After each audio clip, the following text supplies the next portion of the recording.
बहुत बड़े इंजीनियर हैं। बहुत बलिया से, एटा से, बहुत दूर दूर से, लखनऊ से सब मेरे पार्टी के सहयोगियों, मित्रों और इस गांव के आसपास के वोटर्स पार्टी कार्यकर्ताओं, पदाधिकारियों, मेंबरों, ये जो पैसे की बात चल रही है कि वोटरों को पैसा मिलना चाहिए, ये लड़ाई आज की नहीं है, 25 साल से चल रही है। तब तो मेरी उम्र बहुत कम थी, हम तो शायद 27 साल की उम्र में चालू किए थे काम। तो सब लोग मजाक उड़ाते थे कि वोटरों को पैसा कैसे मिल जाएगा, लेकिन हम जानते थे कि वोटरों को पैसा नहीं मिलेगा तो कोई जिंदा भी नहीं रहेगा। ये हम उस समय जानते थे जब हम आईएएस के लिए पढ़ते थे, तब हम जानते थे कि हर काम मशीनें कर रही हैं। तो ऐसी स्थिति में अब आदमी जिएगा कैसे, पढ़ेगा सिखाएगा। हम अपनी 22 साल की उम्र में जान गए थे कि अब आदमी मर जाएगा और सब मर जाएगा, कोई जिंदा नहीं रहेगा। इसलिए मैंने सोचा कि हमें पढ़ाई लिखाई छोड़ देनी चाहिए, लोगों के जिंदा रहने का कोई रास्ता निकालना चाहिए। लेकिन जब तक मैं पढ़ता था मुझे समझ नहीं आया कि रास्ता क्या होगा। ये समझ आया 5 साल बाद, 1997 में समझ में आया। आज के कितने साल हो गए, शायद 24-25 साल पहले। तब मैंने ये विचार बनाया कि काम तो खत्म हो गया लेकिन पैदावार खत्म नहीं हुई, वो बढ़ गई। कपड़ा बनाने वाले जुलाहे तो खत्म हो गए, घर घर में कपड़ा बनना तो बंद हो गया, लेकिन बंबई में, सूरत में कपड़ा बनाने की फैक्ट्री लग गई, कपड़ा पैदा हो रहा। खेतों में मजदूर काम करते थे, किसान काम करते थे, बैल काम करते थे, तो बैल तो काट दिए गए, बछड़ों को मार दिया गया, ये बात ठीक है, लेकिन पैदावार नहीं रुकी। गेहूं और धान तो पैदा हो रहा है, वो नहीं रुकी। जब कपड़ा पैदा हो रहा है तो सरकार नोट छाप रही है। आप जानते हो ये जो नोट छपती है ये पैदावार पे छपती है। गेहूं पैदा होता है, चावल पैदा होता है, लहसुन पैदा होता है। आपका लेखपाल लिख के सरकार को, कमी नहीं है, काम की कमी, नौकरी की कमी। अब अगर हम ये सोचे कि भाई हमें तो नौकरी चाहिए, हमें तो काम चाहिए, हमें तो मजदूरी चाहिए, तब फिर तो मरने के अलावा कोई रास्ता नहीं। अगर ये कहें कि भाई जो मशीन काम कर रही है, जो ट्रैक्टर काम कर रहा है, जेसीबी काम कर रही है, उससे जो दिल्ली की सरकार नोट छाप रही है, उस नोट में मेरा हिस्सा चाहिए तो मिल जाए। तो पैसा मिल सकता है लेकिन काम नहीं मिल सकता। ये गजब की बात है। ये दुनिया में पहली बार ऐसा हुआ है कि पहले लोग कहते थे कि अगर कमाओगे नहीं तो खाओगे नहीं, और अब उल्टा जमाना आ गया कि अगर कमाओगे तो भूखे मर जाओ, और अगर फ्री में मांगोगे तो पैसे मिलेंगे, फिर तो कोई कमी नहीं रही। आज जब ये बात 25 साल हो गए, पार्लियामेंट में, संसद में, दिल्ली में सैकड़ों सांसदों ने बात पेश किया कि जब हम लोगों को वेतन मिलता है हर महीना, तो हमें जो वोट देते हैं उनको भी मिलना चाहिए। आज नहीं, 16 साल पहले पार्लियामेंट में, दिल्ली में सैकड़ों सांसदों ने बात की। आपके मैनपुरी के एमपी ने भी पेश किया। मैनपुरी का सांसद कौन था? उदय प्रताप सिंह यादव। इन्होंने भी पार्लियामेंट में मांग किया था लिख पढ़ के कि वोटरों को पैसा मिलना चाहिए। ये रघुराज साक्या, अच्छा रघुराज साक्या ने मांग किया था कि वोटरों को पैसा मिलना चाहिए। ये रामजीलाल सुमन फिरोजाबाद वालों ने दिल्ली में मांग किया था लिख के कि वोटरों को पैसा मिलना चाहिए। ये फर्रुखाबाद के एमपी चंद्रभूषण ने मांग किया कि वोटरों को पैसा मिलना चाहिए, लेकिन 25 साल में पैसा क्यों नहीं मिला? जब सैकड़ों सांसदों ने मांगा तो पैसा क्यों नहीं मिला? जानते हो, दो कारण थे। दो कारण है कि पैसे नहीं मिले। एक कारण तो ये था कि जब जाटों के गांव में ये बात गई कि वोटरों को पैसा मिलना चाहिए, भाई एकजुट हो, तो जाटों के नेताओं ने पब्लिक को ये बहका दिया कि ये पैसा वैसा ना मिलेगा, ये बहुजन समाज पार्टी को कमजोर करने आए हैं लोग। एकता बनाओ, एकता बनाओ। ये बहुजन समाज पार्टी के जो नेता थे, इन्होंने पब्लिक में झूठ बोला और जनता चूंकि मायावती पर विश्वास करती थी, इसलिए जनता ने सोचा कि मायावती के जो नेता हैं वो भी ईमानदार हो, उन्होंने मान लिया। और ये जो अहिर लोग, भाई बुरा मत मानना, यहाँ काफी अहिर लोग भी हैं, बुरा मत मानना, ये अहिर लोगों ने, ठाकुर लोगों ने कहा कि अगर ये 8,000 मिलेगा सभी जाटों के घर में, तो जिसके घर में पति पत्नी तो 16,000, अब बुढ़ा बुढ़ी 32,000, अब बच्चे 18 साल के हो गए, लड़का लड़की तो फिर 8,000 और 40,000। तो उन्होंने कहा कि ये 40-50 हजार जाटों के घर में आएगा तो हमारा गेहूं का खेत काटने कौन जाएगा? कौन जाएगा? तो अहीरों ने विरोध किया। अहीरों ने कहा कि अगर ये पैसा मिले तो अहीरों को मिले तो ठीक है, लेकिन जाटों को मिलना ठीक नहीं। इन्होंने अखिलेश को कहा कि भैया अखिलेश जी, अगर आपने वोटर पेंशन की बात आपके मुंह से निकली तो सारे यादव आपके खिलाफ हो जाएंगे। अब अहीर लोग तो इसलिए खिलाफत में उतर पड़े कि उनके खेत में गेहूं कौन काटेगा और धान के खेत में धंस के जोंक से कौन कटवाएगा? उनकी बहू तो कटवाएगी नहीं, वही जाटों बेचारी की बहू कटवाएगी। तो जाटों के नेता ने उनको ये बहका दिया कि भाई ये मायावती को कमजोर करने आए हैं, इनसे दूर ही रहना। तो जिसको जरूरत थी वो हमारा साथ नहीं दिया,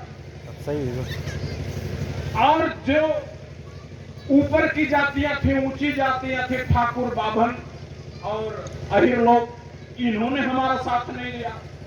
तो जब कोई साथ नहीं दिया तो सब पैसा हमारे पास रखा है तो हमें काट थोड़ी रहा, यही रखो।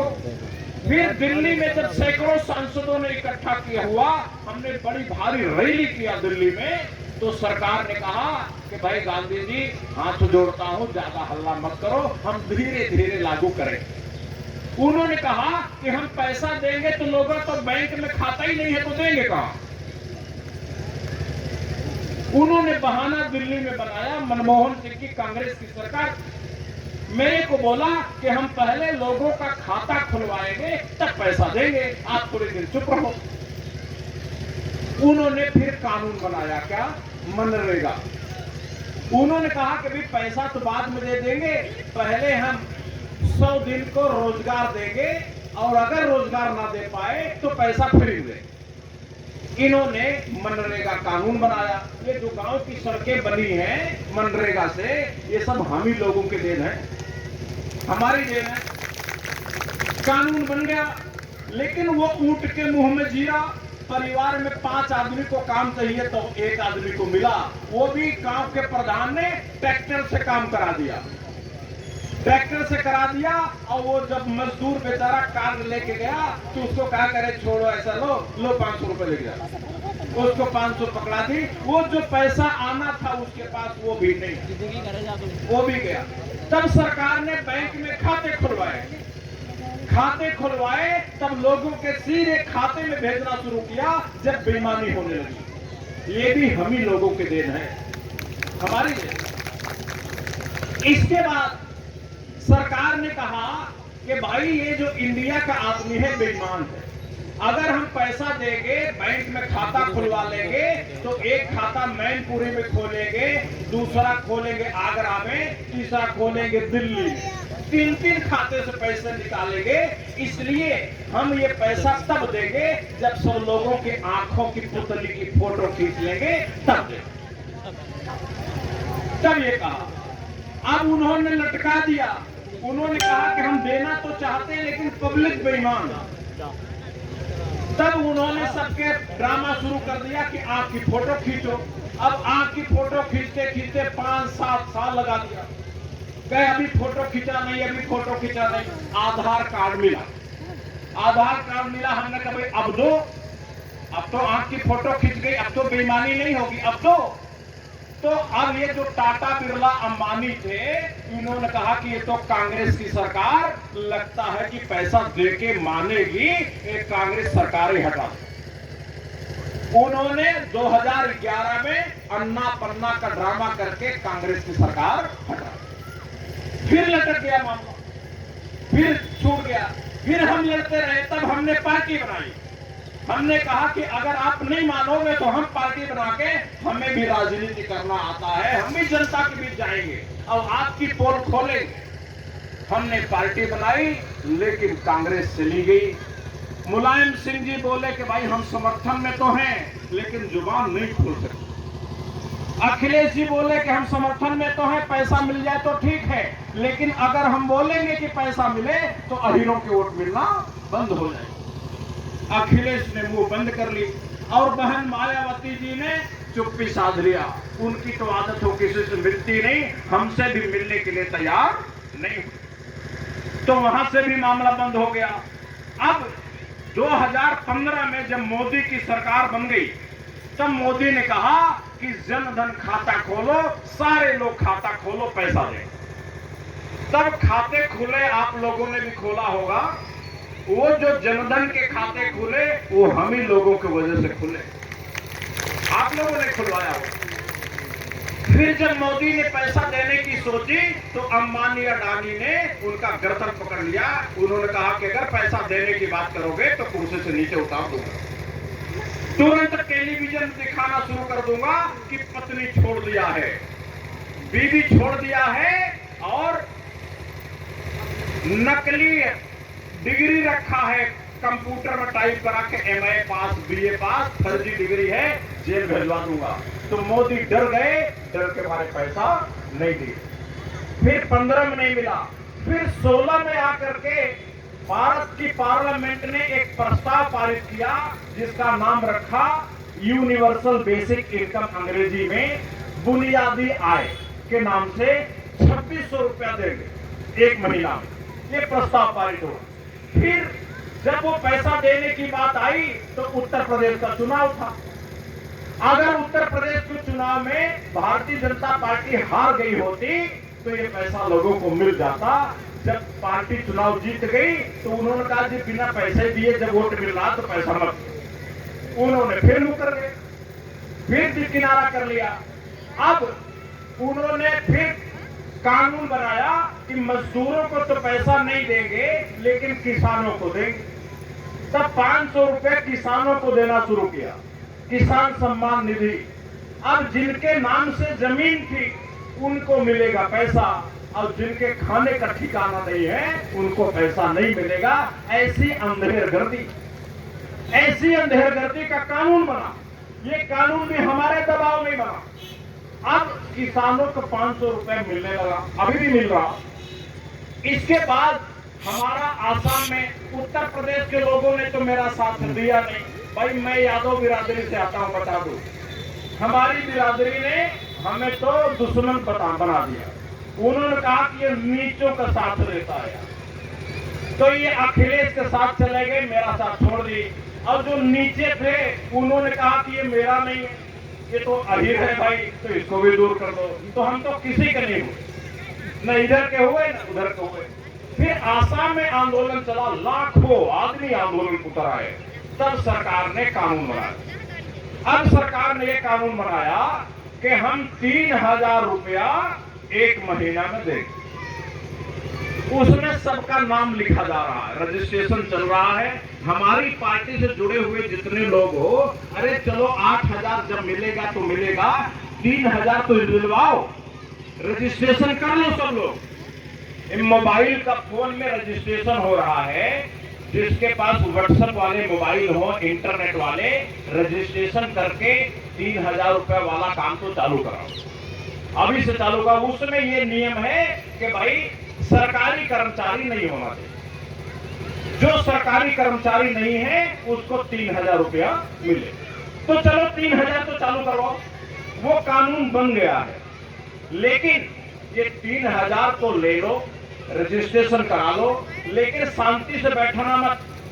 अगर 3,000 पाए और घर में बैठ गए तो आवा तो चलो मिल गया 3,000, छोड़ो अब तो गांधी जी दिलवाएंगे, ऐसे काम ना चलेगा। आपको वोटर्स पार्टी का मेंबरशिप चलाना पड़ेगा, सब जगह जाके फॉर्म भरवाओ, मेंबर बनाओ। अब तो मेंबर बनाने का सिस्टम भी मोबाइल में डाल दिया, ऑनलाइन मेंबर बन जाता है, और एक कंपनी आ गई है, उस कंपनी के सहारे मेंबर बनाओगे तो जो पैसा दिलाओगे उसमें तुम्हारे खाते में जाएगा तुरंत। तो तुम्हारे घूमने के आने जाने का डीजल पेट्रोल का खर्चा, बस का खर्चा, ट्रेन का खर्चा वो निकल आए। मतलब अगर पार्टी में एक मोबाइल फोन लेके काम करोगे तो 1,000 रुपया रोज घर में आ जाए, खाते रोज आ जाए। तो इस तरीके से लंबी 25 साल की लड़ाई है, कोई आज की नहीं है। अभी भी भाई हमारी तपस्या पूरी ना हुई हो तो परीक्षा और लो। भाई हमने तो सोचा है, ठाना है, हमने तो घर द्वार नहीं बनवाया, शादी विवाह ना किया, अभी तक मेरा बैंक में खाता नहीं। आपके तो खुल गए, मेरे नहीं खुले। हमने सोचा था कि सबके खाते खुलवाऊंगा तब अपना खोलूंगा, सबके मकान दिलवा लूंगा तब मकान बनवाऊंगा। अभी तो मेरा न घर है, न द्वार है, न खाता है, कुछ नहीं है, न शादी है, न विवाह है, दूसरे को घरों में रहता हूँ खाली आप लोगों के लिए। हाँ, एक मेरी कमजोरी है, मेरी गलती है कि मेरे को भगवान ने जाटव जाति में पैदा ना, यही गलती है मेरी। अगर जाटव जाति में मेरी किस्मत होती, मैं पैदा हो गया होता तो आज देश का उद्धार कर देता, उद्धार कर देता। एक ही मेरी गलती हुई, वो भी मैं क्या करूं, मेरे हाथ में तो कुछ नहीं था। पैदा होना कौन किसकी जाति में पैदा होता है ये अपने बस में तो नहीं, ये मेरी गलती थी, मेरी किस्मत फूटी थी कि अहीरों के घर में मैं पैदा हुआ और अहीर मेरे खिलाफ हो गए। मेरा आत्मा, मेरी दिल तो जुड़ा था गरीबों से, और गरीबों के घर मुझे पैदा नहीं किया, मुझे ऊपर के घर पैदा कर दिया। तो ये परेशानी हुई, ये लंबा संघर्ष हुआ। इस लंबे संघर्ष में आज हम इस मुकाम पर आए हैं कि जहां 8,000 रुपया निकालना था, 3,000 को निकाल दिया, लेकिन 5,000 रुपया अभी अटका है। अगर ये एक घर में 40,000 रुपया आने लग जाए, 50,000 आने लग जाए, तो हमारी ये जो बेटियां हैं, मजदूरी कर रही हैं, जानते हो, ये पढ़ लिख के MSc कर लेती, ये BSc कर लेती, काली कोट पहन के सुप्रीम कोर्ट की वकील बन जाती, जीन्स और टॉप पहन के काला चश्मा लगा के हीरोइन बन जाती, और दिल्ली में, बंबई में हवाई जहाज से उड़ती। जिनको हवाई जहाज से उड़ना चाहिए था वो घरों में रोटी बेल रही है, मजदूरी कर रही दूसरों के खेतों में। हम कहते हैं किसी आदमी को उतने खेत रखने का अधिकार होना चाहिए जितना काम वो खुद अपने परिवार से करा सके। और जब मजदूर बुलाना हो, अगर मजदूर से मजदूरी करानी हो तो उसका खेत खत्म कर दिया जाना चाहिए। इस सोच का मैं आदमी हूं। इसलिए जो आदमी मजदूर से खेती कराता है उसको खेत रखने का अधिकार होना नहीं चाहिए, वो मजदूरों के पास चला जाना चाहिए। मैं ऐसी क्रांतिकारी सोच का आदमी हूं।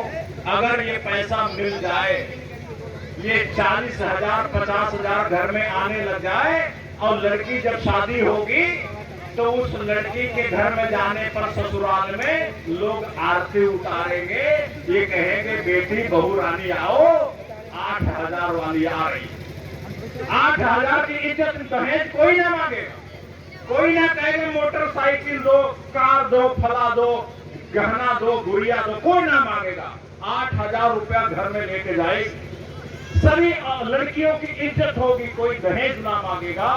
अगर ये 8,000 घर में मिलने लगे तो ये जो बुढ़े होते हैं बेचारे, बुढ़े बुढ़िया घर में 5 बच्चे पाल लेते हैं, लेकिन 5 बच्चे मिलके एक बुढ़े बुढ़िया को पाल नहीं पाते। और अगर ये बुढ़े को बुढ़िया को 8-8 हजार मिलने लगा तो बहुएं पकड़ के टांग लटक जाएंगी, मेरे घर से मत जाओ, यही रहो, मेरे लटको, लटक जाएंगी। और रात में वो गर्म तेल से, सरसों के तेल से मालिश करेंगी जब तक बुढ़े को नींद नहीं आ जाए।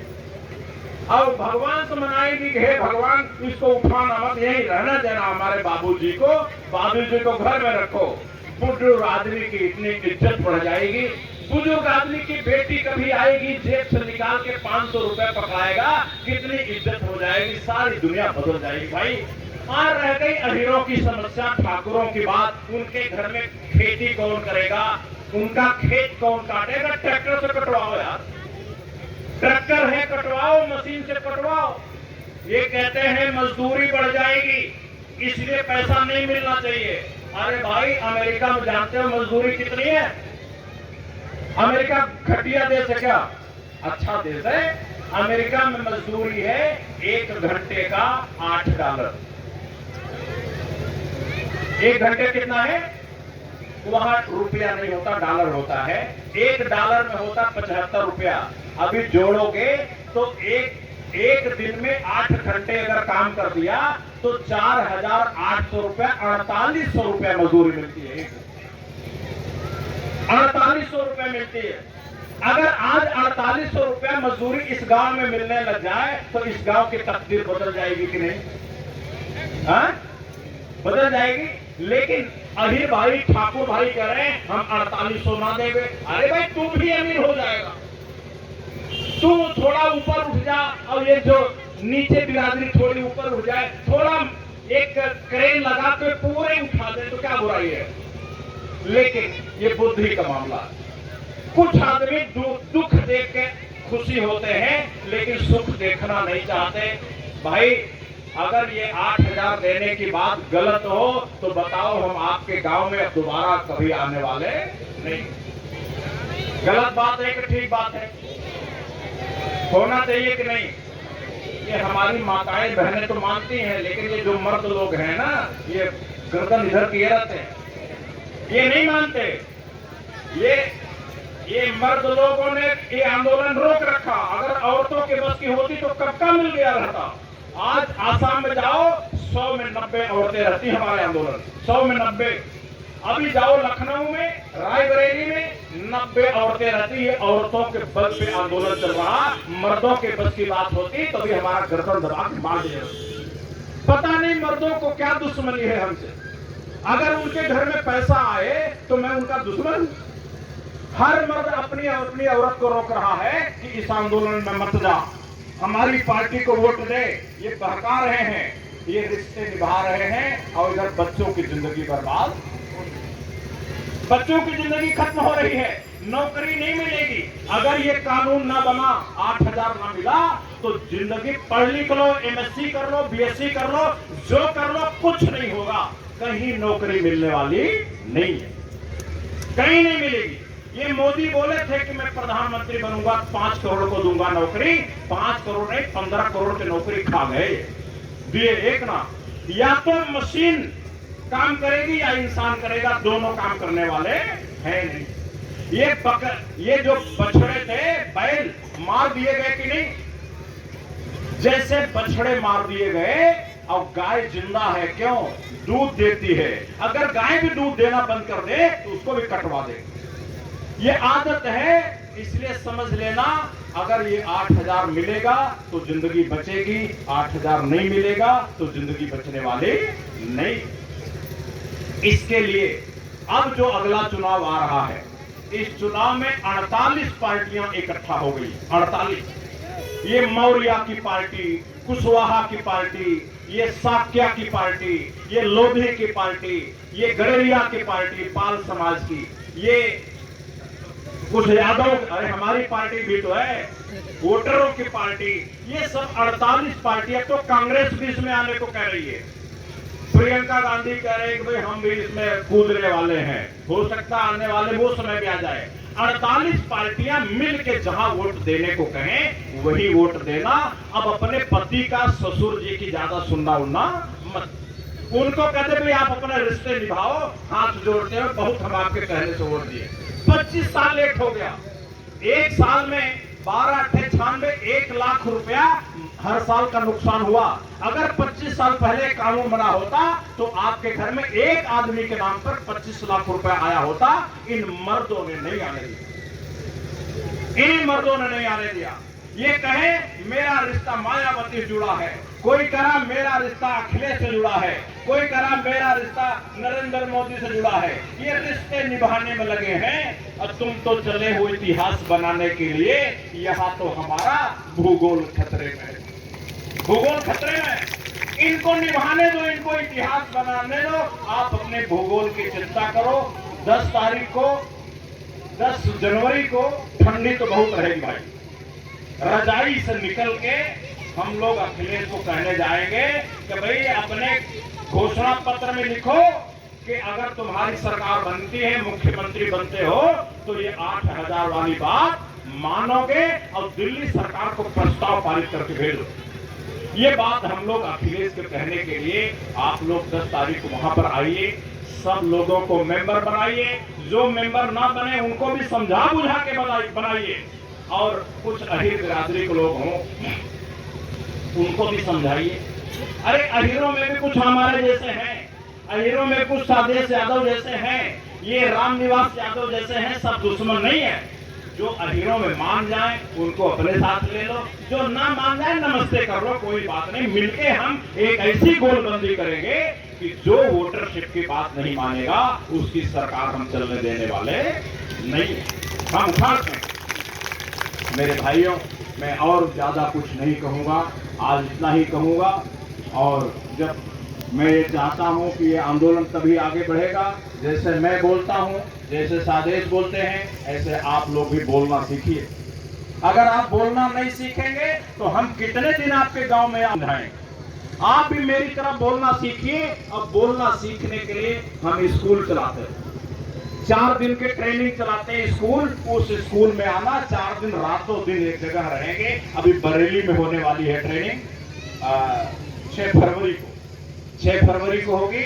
और अभी करहल में कल ही थी। आप लोग कुछ लोग गए थे क्या वहां करहल में?